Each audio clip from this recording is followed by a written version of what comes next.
The way you set, आप bag कहाँ पे रखेंगे, आप नर्वस हैं तो नर्वसनेस को कंट्रोल कैसे करना है। कैसे एक्सपेक्ट करूंगा तुम यहाँ आके मेहनत करोगे जबकि तुम अपने लिए मेहनत नहीं कर पा रहे। My biggest turn off is if somebody comes to an interview and does not know the company well. उसके साथ ये भी है कि आपने जार्गन्स बहुत ज़्यादा भी यूज़ नहीं करना, तो जार्गन्स वो खुद जो है ना सिस्टम लेके आता है और वो रेलिवेंसी विद द जॉब ही वो सिर्फ सीवीज पे होते हैं।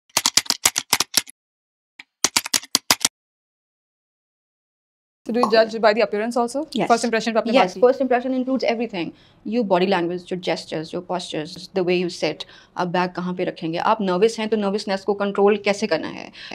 Instead of being nervous throughout the interview, excuse the panel for 3 minutes that I need to have a glass of water, so I need to relax, I need to take a break. Do that. Instead of आप पूरे interview में shaky रहें. Plus, when you will not rehearse your introductory pitch, शुरू के 3 minute अगर ख़राब चले गए तो ट्रस्ट मी पूरा इंटरव्यू ख़राब जाएगा, because you will struggle throughout the interview to overcome those fumbles और जो आपने गलत बोल दिया है एंड योर नर्वसनेस। तो आप इंटरव्यू पे तो फोकस नहीं कर रहे होंगे, you won't be able to make your first impression. My communication skills were also not up to the mark. Okay. So I was not fluent. They come out of the interviews. कैसा हुआ? ये बहुत अच्छा हुआ, ज़बरदस्त हुआ। और eventually उनकी सिलेक्शन नहीं हुई, कहने लगे यार मेरा तो बहुत अच्छा इंटरव्यू हुआ था, मतलब ये क्या हुआ कि कुछ गड़बड़ हो गई, कुछ पर्ची चल गई, कोई और कहानी हो गई। What they don't realize is that all of us in our minds, we know a lot of stuff. We know a lot of stuff. We have gone through certain time at school and university and college. तो ऐसा नहीं हमें आता नहीं है. The gap is you're not able to express it. यहाँ तो था, लेकिन यहाँ पे आ नहीं सका. आपको लगता रहा कि मुझे आता है, मैंने बात भी ठीक की है, but you were not able to give it words. And the handicap with interviewers is कि वो दिल का हाल नहीं पढ़ सकते. वो वही जान सकते हैं जो आपके मुंह से निकलेगा, जो आपकी जुबान पर आएगा. Only based on that they will be able to gauge and evaluate you and give you that particular opportunity or not. So these were the 3 things, basic things that I realized. What we can learn is preparation. I think what I have noticed is that when you see international candidates, they come extremely prepared into the interviews. They know the companies, they know the histories, they know the projects, they know the brands, they know the campaigns, they know what you're good at. They've seen your social media pages and so they know what you stand for. So they're able to kind of correlate what you stand for and where they are and why they want to join. And I think if there is one advice I would give to the Pakistani youth is that be prepared for whatever interview you go. You should know why you want to be there, just beyond the fact it's a big brand name. जो fresh बिल्कुल apply करना चाह रहा है कहीं पे, तो resume बनाते हुए जो चीज़ लिखें उसका उनको पता होना चाहिए. Okay.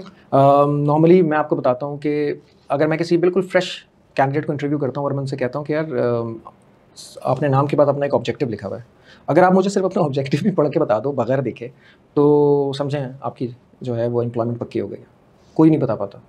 यार मैं भी नहीं बता सकती हूँ तो लिखा हुआ क्यों? तो मेमोराइज तो नहीं करते ना. चलें उसका क्रैक्स बताते हैं. हाँ, ये बता सकते हैं. क्रैक्स बताते हैं. वर्ड टू वर्ड और 2 लाइनें तो लिखी हुई हैं सिर्फ. और कहीं से कॉपी पेस्ट क्यों किया है? गूगल से देखा होगा, कहीं ना कहीं से यही होता है ना. आजकल चैट जीपीटी से लोग देख लेते हैं. लेकिन प्रॉब्लम ये नहीं है. प्रॉब्लम ये कि पता होना चाहिए मैंने क्या लिखा है. ये जस्ट एन एग्जांपल है. मतलब आप जो अपना इंट्रो दे रहे हैं उसका एसेंस भी अगर आपको पता है, like why have you written this rather than, अच्छा वो वैसे कॉपी भी नहीं करना चाहिए. You can pick the terms मोटी और फिर थोड़ा सा उसको डिफरेंट करके स्टैंड आउट करने में देखें. सबसे पहले तो ये पता होना चाहिए कि आप क्या लिख रहे हैं, आप उसको जस्टिफाई कर सकें, बैक कर सकें. अक्सर जो है ना फ्रेश कैंडिडेट ये भी पूछते हैं कि हम एक्सपीरियंस अगर इंटर्नशिप का कहीं है तो पहले लिखें, एजुकेशन पहले लिखें या वो पहले लिखें. तो मैं उनको ये कहता हूँ कि जो आपकी अभी सीवी में सबसे प्रोमिनेंट चीज़ है उसको सबसे पहले लिखें. पैशन अपना परस्यू कर रहे हैं, हॉबी परस्यू कर रहे हैं, फोटोग्राफी कर रहे हैं, पेंटिंग कर रहे हैं, स्पोर्ट्स में बड़े एक्टिव हैं, कोई उन्होंने इंटर स्कूल या इंटर यूनिवर्सिटी टूर्नामेंट खेला है. I give lot of premium to that particular. उसकी अगर टेक्निकल नॉलेज में थोड़ा बहुत कहीं आगा पीछा भी है, कुछ कमी ज्यादती भी है, because you can consider they might be sharp, well rounded, vibrant. इस तरह के शौक वही रखेगा जो जिसमें थोड़ी जान है, जिसमें जिंदगी है. कोई कुछ अच्छे जार्गन्स यूज करने चाहिए. ठीक है. अच्छा, जहाँ पे अप्लाई कर रहे हैं ना, ये ऐसा नहीं है कि एक रेज्यूमे सब जगह के लिए चल जाएगा. वन साइज फिट्स ऑल वाला कॉन्सेप्ट नहीं है. You have to tailor your CV according to the position, to the industry where you will be applying. अच्छा, दूसरा उसके साथ ये भी है कि आपने जार्गन्स बहुत ज़्यादा भी यूज़ नहीं करने हैं. राइट. अच्छा, अब कुछ जगहों पे ये बात फ्रेशर्स के लिए भी है और एक्सपीरियंस के लिए भी है कि अगर ATS है कहीं पे, एप्लीकेंट ट्रैकिंग सिस्टम, तो उसमें आपका जो रेज्यूमे है वो जाता है अगर उस ऑटोमेटिक प्रोसेस के अंदर, तो जार्गन्स वो खुद जो है ना सिस्टम लेके आता है और वो रेलिवेंसी विद द जॉब ही वो सिर्फ सीवी पे होते हैं आपके. तो अगर 200 लोगों ने अप्लाई किया है और सिर्फ 10 को उन्होंने इंटरव्यू के लिए बुलाना है, तो जिन जिन सीवी में वो बातें लिखी होंगी जो ATS ने पिक करनी है, तो वही सीवी सिर्फ शॉर्टलिस्ट होंगे. तो वो बोला दौर तो नहीं है कि आप और मैं 500 सीवीज बैठ के देखेंगे. तो ATS आजकल काफ़ी कंपनीज में होते हैं, सिस्टम्स बिल्ट इन है, मल्टीनेशनल्स में होते हैं, वहाँ पे वो सीवी इन प्रोसेस होता है, मतलब जाता है उस प्रोसेस में. तो पता चल जाता है 2 मिनट के अंदर के इस कैंडिडेट ने क्या लिखा है। तो ये टेलर करना अपने सीवी को according to industry. So how will the tailor specifically, जो फॉर एग्जांपल अगर जॉब ऐड है तो उसमें जो उन्होंने डिमांड की हुई, जो डिस्क्रिप्शन डाली हुई है, you have to read those terminologies of course, क्योंकि अगर वो टर्म्स, काम आपने वही किया है लेकिन अगर आपने वो टर्मिनोलॉजीज नहीं यूज की हुई तो फिर वो पकड़ेगा नहीं।